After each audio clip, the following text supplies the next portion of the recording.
의사인 슈탈바움신의 집 거실에 들어서면 바로 왼쪽 널찍한 벽면에 유리문이 달린 커다란 장식장이 놓여 있다.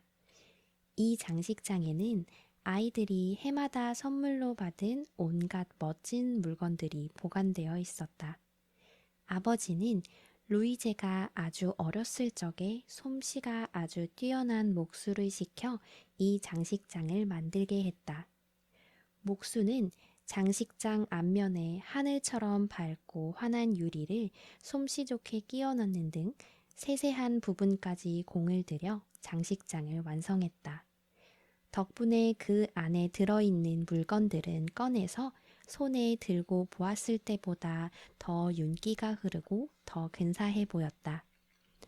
마리와 프리츠의 손이 닿지 않는 맨 윗칸에는 드로셀마이어 대부가 만들어준 작품들이 놓여 있었고 바로 그 밑에는 그림책들이 꽂혀 있었다.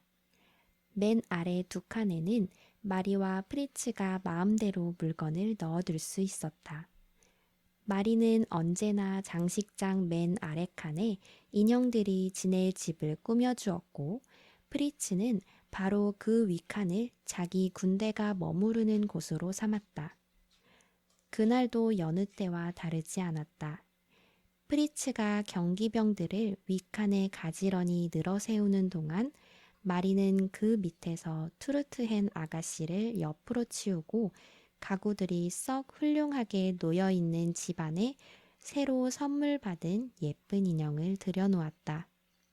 그런 다음 곁에 앉아 사탕 과자를 집어먹으면서 인형을 갖고 놀았다.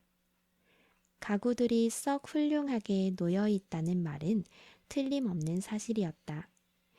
여러분 가운데 말이라는 이름을 가진 독자들도 꽃무늬가 있는 작은 소파며 귀엽기 그지없는 의자들, 깜찍한 차 탁자를 갖고 있는지, 무엇보다도 예쁜 인형들이 누워서 쉴 수 있는 아담하고 깔끔한 침대를 갖고 있는지, 장식장 한쪽 구석에는 이 모든 것이 놓여 있었고 그 부분을 둘러싼 벽은 화려한 그림들로 가득 차 있었다.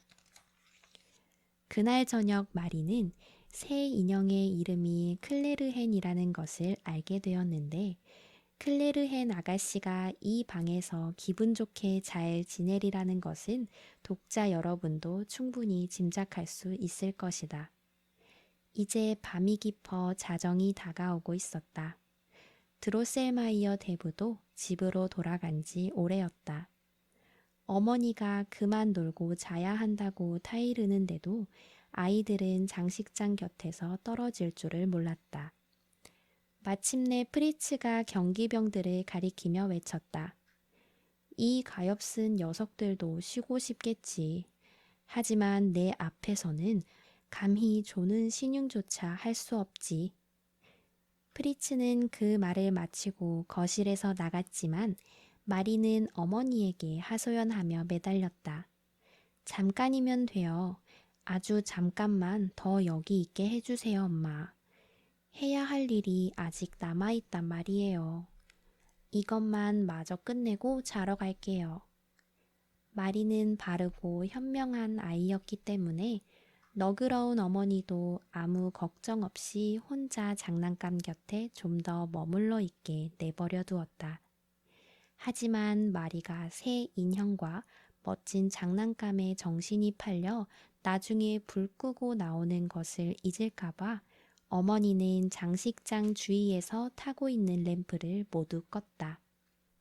거실 천장 한가운데에 매달려 거실을 부드럽고 아늑하게 밝혀주는 램프 하나만 남겨놓았을 뿐이다. 어머니가 침실로 향하며 말했다. 말이 금방 와야 해. 안 그랬다가는 내일 제 시간에 못 일어날지도 몰라. 거실에 혼자 남자 마리는 아까부터 마음먹고 있던 일을 곧바로 행동에 옮겼다. 하지만 어머니에게는 왜 비밀로 하고 싶었는지 마리 자신도 그 이유를 알 수 없었다. 마리는 다친 호두까기 인형을 손수건에 싼 채 아직도 품에 안고 있었다. 마리는 조심스러운 손길로 호두까기 인형을 탁자 위에 눕힌 다음 손수건을 풀어 상처를 살펴보았다. 호두까기 인형은 무척 해쓱한 얼굴로 다정하면서도 슬퍼 보이는 미소를 짓고 있어서 마리는 몹시 가슴이 아팠다. 마리가 아주 작은 소리로 말했다. 가엾은 호두까기 인형아, 프리츠 오빠가 널 아프게 했다고 너무 화내지 마. 오빠도 일부러 널 골탕 먹이려고 한 건 아니야. 거친 병정놀이를 하다 보니 좀 드세진 것뿐이야. 내가 장담하는데 오빠도 원래는 아주 착해. 이젠 내가 널 잘 보살펴 줄게. 네가 다시 건강해지고 명랑해질 때까지 말이야. 이도 튼튼하게 붙여주고 어깨도 제대로 끼워 맞춰달라고 할게. 드로셀마이어 대부님은 그런 일을 아주 잘하시거든. 하지만 마리는 말을 다 마칠 수가 없었다. 마리가 드로셀마이어라는 이름을 말하는 순간 호두까기 인형의 입이 심하게 일그러지면서 두 눈에 푸르스름한 빛이 서렸기 때문이다. 마리가 깜짝 놀라자 충직한 호두까기 인형은 다시 슬퍼 보이는 미소를 지으며 마리를 쳐다보았다. 그러자 마리도 밖에서 바람이 불어와 램프불이 갑자기 크게 일어나는 바람에 호두까기 인형의 얼굴까지 이상하게 보였다는 것을 알아차렸다. 그만한 일로 이렇게 쉽게 놀라다니 나도 참 바보 같아. 게다가 나무 인형이 나를 보고 얼굴을 찡그릴 수 있다고 믿었으니 말이야. 그래도 참 사랑스러운 인형이야. 우스꽝스러우면서도 왠지 착해 보이거든. 내가 잘 돌봐줘야겠어. 마리는 친구인 호두까기 인형을 안고 장식장 앞으로 가서 쪼그려 앉았다. 그러고는 새로 선물 받은 인형에게 말했다. 클레르헨 아가씨, 제발 부탁이니 상처 입고 아파하는 호두까기 인형한테 침대를 양보해주고 당분간 소파에서 자도록 해요.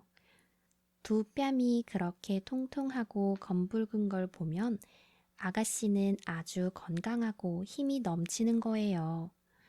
또 아무리 예쁘다고 해도 이렇게 푹신푹신한 소파를 가진 인형은 별로 없다는 사실을 잊지 마세요. 크리스마스를 맞아 화려하게 꾸민 클레르헨 아가씨는 무척이나 고상해 보였지만 기분이 상했는지 찍소리도 내지 않았다. 마리가 중얼거렸다. 내가 이렇게까지 해야 할 이유가 어디 있담? 마리는 침대를 꺼내 부드럽고 조심스러운 손길로 호두까기 인형을 눕혔다. 그런 다음 여느 때에는 허리에 두르는 아주 예쁜 리본을 인형의 다친 어깨에 동여매주고 이불을 코 밑까지 잘 덮어주었다. 버릇없는 클레르헨 곁에 두어서는 안 돼. 마리는 혼자 중얼거리면서 호두까기 인형이 누워있는 침대를 통째로 들어 장식장 윗칸에 밀어 넣었다. 침대는 프리츠의 경비병들이 머물러 있는 아름다운 마을 바로 옆에 놓이게 되었다. 마리가 장식장 문을 닫고 침실로 가려고 할 때였다. 독자 여러분도 귀를 기울여 보길 바란다. 부스럭거리고 소곤대는 소리가 사방에서 작게 들려오기 시작했다. 난로 뒤와 의자 뒤와 진열장 뒤에서도 같은 소리가 났다. 벽시계에서 덜거덕거리는 소리가 점점 커졌지만 종소리를 울리지는 못했다. 마리는 시계가 있는 곳을 바라보았다. 온몸에 금을 입힌 커다란 부엉이가 벽시계 위에 앉아서 두 날개를 밑으로 축 늘어뜨려 시계를 완전히 감싸고 있었다. 구부러진 부리가 달린 흉측한 고양이같이 생긴 머리를 앞으로 쑥 내민 모양이었다.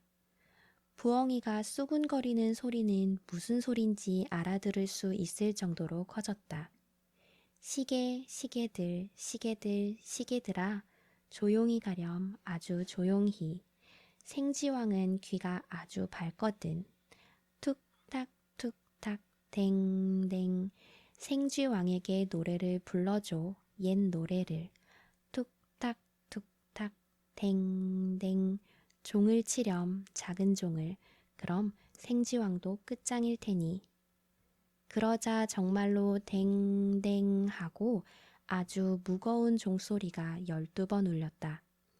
마리는 으스스한 기분이 들었다.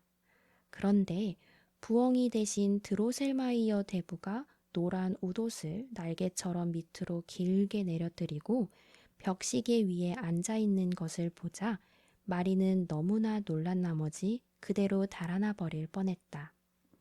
마리는 마음을 굳게 먹고 울먹이며 외쳤다.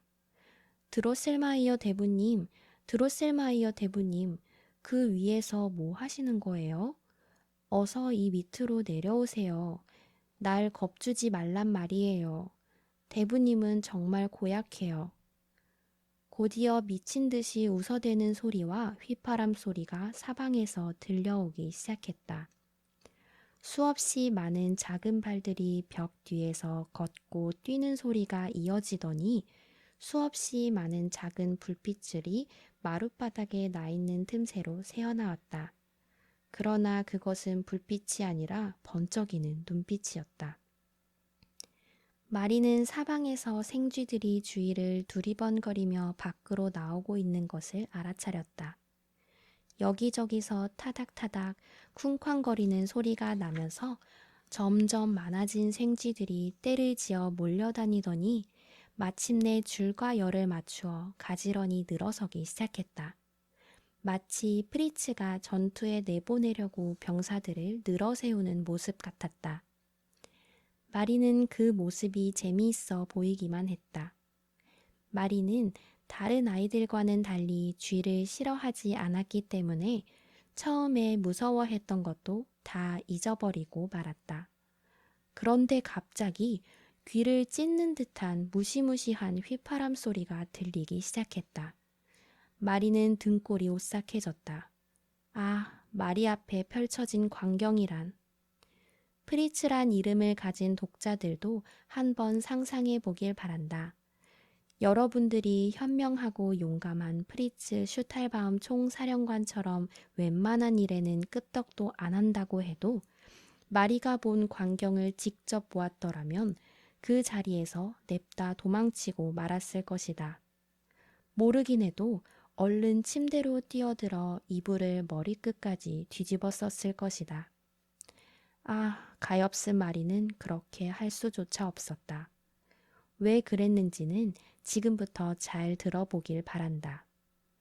땅 속에서 무엇인가 솟구쳐 나오기라도 하듯 모래와 석회와 부서진 벽돌 조각들이 마리의 발 바로 앞에 휘몰아쳐 떨어졌다. 그러더니 7개나 되는 머리에 번쩍이는 왕관 7개를 쓴 생쥐가 소름이 끼칠 정도로 무시무시하게 씩씩거리고 찍찍거리면서 거실 바닥 위로 모습을 드러냈다. 머리가 7개 달린 생쥐 몸뚱이가 밖으로 완전히 빠져나오자 생쥐 군대는 열렬히 환호하면서 휘황찬란하게 장식된 왕관을 쓴 커다란 생쥐를 향해 만세를 3번 외쳤다. 생쥐 군대는 갑자기 저벅저벅 행진하기 시작했다. 장식장 앞에 바짝 붙어 서 있는 마리를 향해 다가오고 있었다. 마리는 얼마나 겁이 나고 가슴이 두근거렸는지 이러다가는 심장이 가슴 밖으로 터져나와 죽을지도 모른다는 생각이 들었다.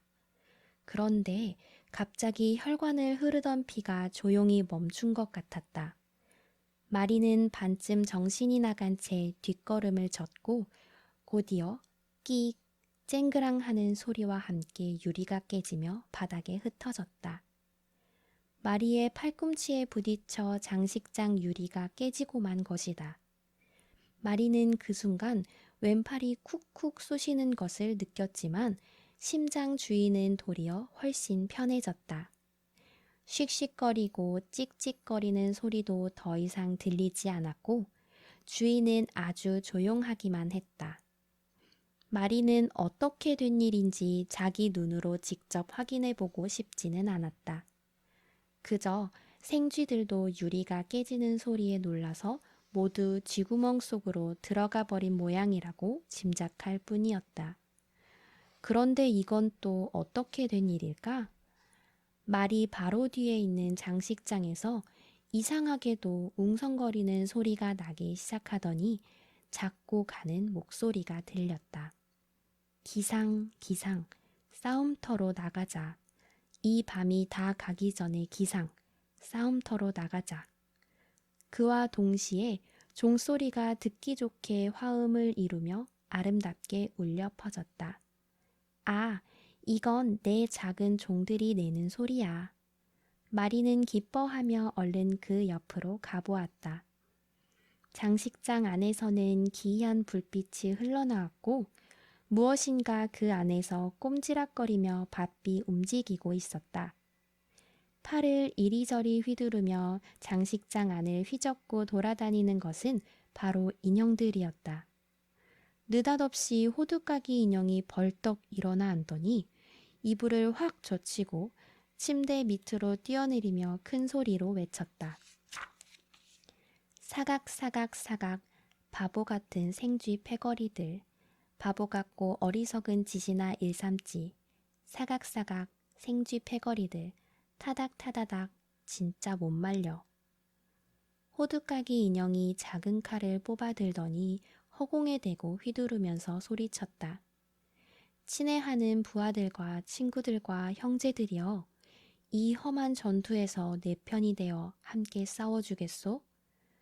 그러자 스카라무슈 셋, 판탈로네 하나, 굴뚝 청소부 넷, 치터 연주가 둘, 북치는 병사 하나가 그 자리에서 우렁찬 목소리로 힘차게 대답했다. 네, 대장님. 우리는 대장님께 충성을 다할 것을 맹세합니다. 죽음과 승리와 전투, 그 어떤 것도 가리지 않고 대장님과 늘 함께 하겠습니다. 잔뜩 흥분한 호두까기 인형이 위험을 무릅쓰고 장식장에서 뛰어내리자 나머지 인형들도 그 뒤를 따라 뛰어내렸다. 인형들은 비단을 비롯한 갖가지 천으로 된 옷을 껴입고 있었는데 안이 솜이나 잘게 썬 지푸라기로 채워져 있었기 때문에 양털 주머니처럼 가뿐하게 뛰어내릴 수 있었다. 하지만 가엾은 호두까기 인형은 팔과 다리가 부러질 수도 있었다. 독자 여러분도 한번 생각해 보길 바란다. 호두까기 인형이 뛰어내린 장식장 두 번째 칸에서 바닥까지는 60cm 정도나 되었고 호두까기 인형의 몸은 보리수나무를 방금 깎아서 만든 것처럼 뻣뻣하기 그지없었다. 그러니 호두까기 인형이 밑으로 뛰어내린 순간 클레르헨 아가씨가 소파에서 벌떡 일어나 칼까지 뽑아든 용사를 부드러운 두 팔로 받아주지 않았더라면 호두까기 인형은 팔과 다리가 부러지고 말았을 것이다. 마리가 훌쩍이며 말했다. 아, 착하고 사랑스러운 클레르헨 아가씨, 내가 아가씨를 잘못 보았어요. 이렇게 착한 아가씨라면 친구인 호두까기 인형한테 얼마든지 침대를 내주었을 텐데 말이에요. 그러자 클레르헨 아가씨가 비단으로 된 가슴에 젊은 용사를 부드럽게 껴안고 말했다. 대장님, 다쳐서 아픈 몸을 이끌고 위험하기 짝이 없는 전투를 벌이시는 건 무리예요. 대장님의 용감한 부하들이 승리를 다짐하며 모여드는 걸 좀 보세요. 스카라무슈랑 판탈로네, 굴뚝 청소부랑 치터 연주가, 북치는 병사도 벌써 저 밑에 와 있잖아요. 나랑 같은 칸에서 지내는 격언 인형들도 안절부절 못하며 몸을 들썩이고 있어요. 대장님, 그냥 내 품에 안겨 편히 쉬세요. 아니면 깃털이 달린 내 모자 위에 올라가서 승리를 거둔 모습을 바라보셔도 좋고요. 하지만 호두까기 인형이 예의도 없이 심하게 발버둥을 치는 바람에 클레르헨 아가씨는 호두까기 인형을 얼른 장식장 바닥에 내려놓을 수밖에 없었다. 바닥에 내려서자마자 아주 공손해진 호두까기 인형이 한쪽 무릎을 꿇고 중얼거렸다. 아, 아가씨, 당신이 베풀어준 배려와 호의는 전투 중에도 늘 잊지 않고 기억하겠소. 그러자 클레르헨 아가씨는 호두까기 인형의 자그마한 팔을 붙잡을 수 있을 정도로 몸을 깊이 숙여 호두까기 인형을 부드럽게 일으켜 세웠다. 그런 다음 번쩍거리는 장식이 잔뜩 달린 허리띠를 재빨리 풀어 앞에 서 있는 작은 인형에게 둘러주려고 했다. 하지만 호두까기 인형은 두 발짝 뒤로 물러서더니 한 손을 가슴에 얹고 정중하기 그지없는 목소리로 말했다. 아닙니다, 아가씨. 나한테 그런 호의를 베풀지 말아주십시오. 왜냐하면 호두까기 인형은 말을 멈추고 숨을 깊이 들이쉬었다. 그러고는 마리가 어깨에 동여매준 리본을 재빨리 풀어 입을 맞춘 뒤 장교들이 거는 견대처럼 어깨에 둘렀다. 그런 다음 번쩍이는 칼을 용감하게 휘두르면서 새처럼 재빠르게 장식장 턱을 훌쩍 뛰어넘어 거실 바닥에 내려섰다. 이 이야기를 재미있게 듣고 있는 영리한 독자라면 호두까기 인형이 살아 움직이기 전부터 마리가 베풀어준 호의와 사랑을 분명히 느꼈다는 것을 눈치챘을 것이다. 호두까기 인형은 마리를 무척 좋아하게 되었기 때문에 클레르헨 아가씨한테서는 허리띠 하나조차 받으려 들지 않았다. 반짝거리는 아주 예쁜 허리띠였는데도 말이다.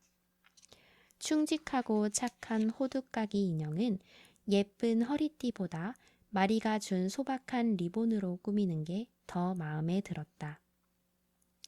그런데 이제 곧 어떤 일들이 펼쳐질까? 호두까기 인형이 거실 바닥에 내려서자 찍찍거리는 소리가 다시 들려오기 시작했다.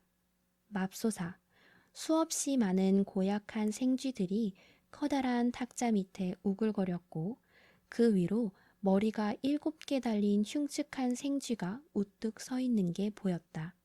이제 무슨 일이 벌어질까?